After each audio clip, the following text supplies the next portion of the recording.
جس پہ ہم بہت خوش ہوتے ہیں. مجھے اپنا جب بھی میں یہ آیت پڑھتا ہوں نا مجھے میٹرک کا رزلٹ یاد آتا ہے. میں نے میٹرک میں حسب معمول شرارتوں کے علاوہ کچھ بھی نہیں کیا تھا. ہم لوگ شرارتی تھے ایک نمبر کے, اللہ تعالیٰ معاف فرمائے. غلط قسم کی شرارتیں نہیں تھیں, کوئی غیر اخلاقی. دل چاہتا تھا کہ پڑھنے کے علاوہ دنیا کا ہر کام کیا جائے, کیونکہ سچے پاکستانی ہونے کی دلیل ہے. تو مجھے امید ہی نہیں تھی کہ میٹرک میں کوئی اچھے نمبر آئیں گے میرے, اور نقل بھی نہیں کرنی تھی. یہ بھی فیصلہ کیا ہوا تھا وہی نقل پرے ورے نہیں چلانے. گھر سے صلواتیں شروع ہو چکی تھیں کہ اس کا رزلٹ کوئی اچھا نہیں آئے. امتحان کے دنوں میں پھر ہم پر ایک ٹینشن مسلط ہوتی تھی کہ یار اب کچھ پڑھ لو, پورے سال تو کھیل کود میں گزارا ہے, شرارتوں میں مستیوں میں. اب ایک گھر والوں کا دباؤ بھی ہوتا تھا, تو بالکل امتحان جب سر پہ کھڑا ہوتا تھا وہ پھر پڑھنے کی کوشش شروع کرتے تھے. یہ ہو کیا رہا ہے, کتابیں لے کے بیٹھے ہوتے تھے. تو مجھے یاد ہے اپنا دن کہ میٹرک کا جب رزلٹ اناؤنس ہوا تو میں نے کہا میرا تو پتہ نہ صاف ہو جائے کہیں. تو میرا بی گریڈ آیا اور بڑی اچھی پرسنٹیج تھی. اے گریڈ تو نہیں لیکن بی. میں بہت خوش تھا اس دن. حالانکہ یہ بہت وقتی یہ خوشی ہے, یعنی اگر آپ فیل بھی ہو جاتے تو ایک سال سپلیمنٹری میں آپ ٹرائی کر لیتے یا اگلے سال دوبارہ دے دیتے. گھر والوں سے تھوڑی سی صلواتیں سننے کو ملتی نا, کھانا پینا بند تھوڑی ہونا تھا, وہ اسی طرح چلتا رہتا. اور اگر گھر والوں کی ٹینشن سے بچنا ہے تو دوبارہ فیل ہو جاؤ, پھر اگلے سال پھر فیل ہو جاؤ, تو گھر والے خود ہی بیزار آ کے کہتے ہیں کچھ اور کر لے بھائی. جب بھی آپ کو کوئی ٹینشن دے نا وہ کام بار بار کرو, اگلا خود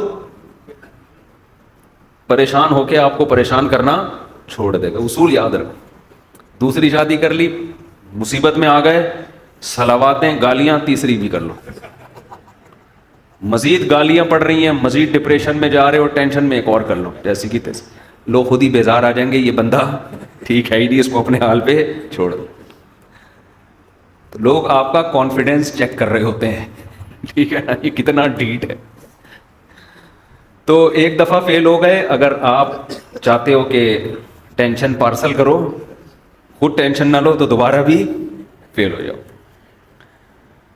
خیر ہمیں توقع نہیں تھی, بہت اچھے نمبر آ گئے تو بڑی خوشی. تو مجھے وہ دن یاد آتا ہے.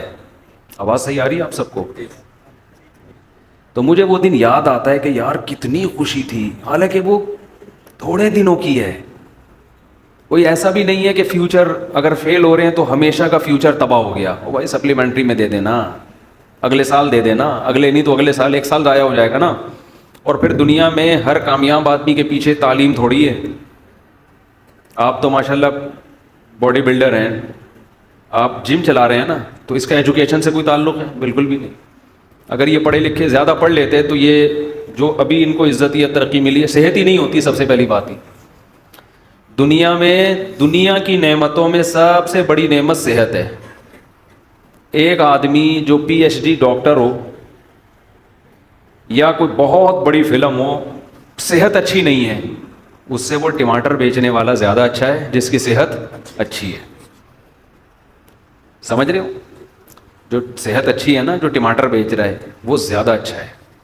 میں تبھی تو لوگوں سے کہتا ہوں, میں جب گاؤں دیہاتوں کی زندگی کو دیکھ کر آیا, میں نے دیکھا 100 سال لوگوں کی عمریں ہیں, پہاڑوں میں رہتے ہیں, چکی ان کی پانی سے چلتی ہے, آرگینک گندم خود اگاتے ہیں, خود کھاتے ہیں. ٹریکٹر ان پہاڑوں پہ چل نہیں سکتے, بیل سے ہل چلاتے ہیں. ان کو تمام لذتیں ان پہاڑوں میں حاصل ہیں جو ہمیں آج ترقی کے دور میں بھی حاصل نہیں ہیں. ان کی عمریں بھی اچھی, ان میں کوئی ڈپریشن کا مریض نہیں ہے, اور ان کی اولادیں بھی زیادہ, ان کے بچے بھی ماں باپ کا بہت احترام کرتے ہیں. ان کے ہاں اولادوں کے وہ مسائل نہیں جو آج ہمارے معاشرے میں. آج تو باپوں کو یہ شکایت, بیٹا ہماری سنتا نہیں ہے, مانتا نہیں ہے, ماں کو شکایت, وہاں یہ شکایتیں بھی نہیں ہیں. تو میں ان علاقوں میں جا کے کہتا ہوں یار اس ترقی کا, ان کو دیکھ کے ایسا لگتا ہے انسان کو 2 ٹکے کا فائدہ نہیں ہوا.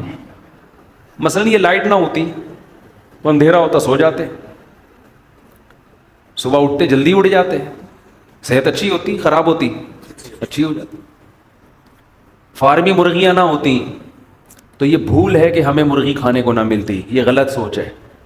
دیسی مرغیاں اتنی زیادہ ان کی پروڈکشن ہو جاتی کہ وہی ہمیں کھانے کو ملتی.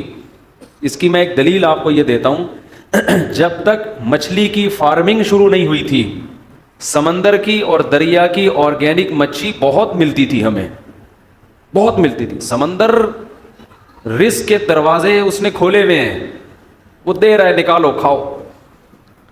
ایک فلسفہ گڑھا گیا کہ یہ جو آرگینک مچھلی ہے یہ ہمارے لیے کافی نہیں ہے. اصل میں یہ بزنس کے نقطۂ نظر سے فارمنگ شروع کی گئی ہے. یار اس کی آواز کنٹرول کریں, میرے کان گونج رہے ہیں فدیر بھائی. بزنس کے نقطۂ نظر سے یہ فارمنگ شروع کی گئی ہے, بزنس کے پوائنٹ آف ویو سے.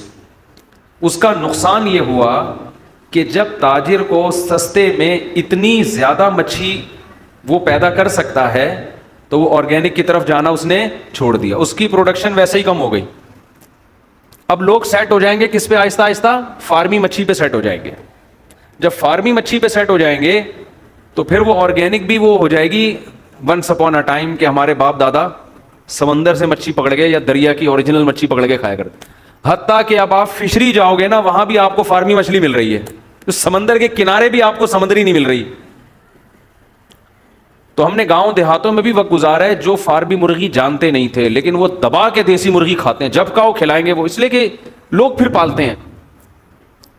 تو اگر یہ سائنسی ترقی نہ ہوتی ہم دیسی مرغیوں پہ سیٹ ہوتے, ہم دیسی گندم پہ سیٹ ہوتے, یہ جو کھاد والی یوریا والی گندم ہے یہ نہ ہوتی, بہت کچھ ہوتا. خیر ابھی کیا رونا روئے بیٹھ کے آپ لوگ کہیں گے کیا دینی باتیں ہم سننے آئے ہیں, مفتی صاحب نے کیا مرغی اور انڈوں کی باتیں شروع کر دی. تو جی نام عمل سیدھے آتے ہیں. میں بات کہاں سے یہاں سے ادھر سے ہم نے ٹریک بدلا کیسے نا, نہیں وہ تو ہے.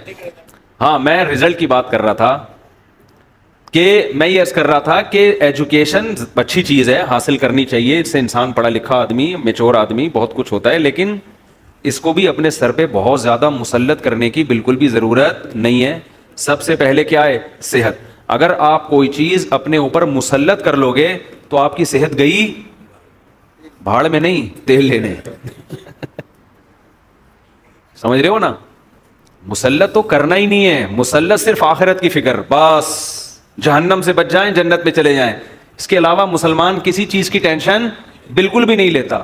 میں آپ کو بتاؤں, میں بہت پڑھے لکھے لوگوں سے بھی ملتا ہوں, سب کی بات نہیں کر رہا, لیکن میں نے بہت سو کو اوپر سے مینٹل ان کا دیکھا ہے تھوڑا سا سیٹنگ آؤٹ, بہت سو کو, تھوڑے نہیں. ہماری بھی ایک زندگی گزر چکی ہے اس معاشرے میں. پورے صحیح سیدھے نہیں, پورے صحیح نہیں ہوتے, وہ پورے صحیح میں نے ان لوگوں کو دیکھا ہے جو کچھ زیادہ پڑھے لکھے نہیں ہوتے. معذرت کے ساتھ میں کوئی ایجوکیشن کی نفی نہیں کر رہا, بلکہ ایسے لوگوں کو بھی دیکھا ہے جو پڑھ پڑھ کے پاگل ہو گئے, بالکل بالکل ہی پاگل ہو گئے, دماغی توازن بالکل خراب. اس کی ایک وجہ تو یہ ہوتی ہے کہ ٹینشن بہت لے لیتے ہیں. امتحان کے دنوں میں کتنی ٹینشن ہوتی ہے پتہ ہے نا, نہیں پاگل ہو رہا. ہمیں تو یاد ہے اپنا زمانہ, اتنی دماغ میں ٹینشن ہوتی تھی کہ اف پیپر ہے, کل پیپر ہے, پرسوں پیپر ہے, کیا ہوگا کیا ہوگا. ایک عجیب, پہلے زمانے میں ہمارے علماء نے جو پڑھا ہے نا جن طریقوں سے, جو بڑے بڑے علامے پیدا ہوئے ہیں, ان میں ایگزام کا کانسیپٹ ہی نہیں تھا. آپ کو تاریخ میں جتنے بڑے بڑے علامے ملیں گے مسلمانوں میں, انگریزوں کا مجھے نہیں پتا, وہ ایگزام ہی نہیں دیتے تھے. وہ ہوتا یہ تھا کسی کو ٹیچر بنایا, جو جس فن میں ماہر ہے اس کو اپنا ٹیچر بنا کے اس فن کو اس سے سیکھنا شروع کر دیا.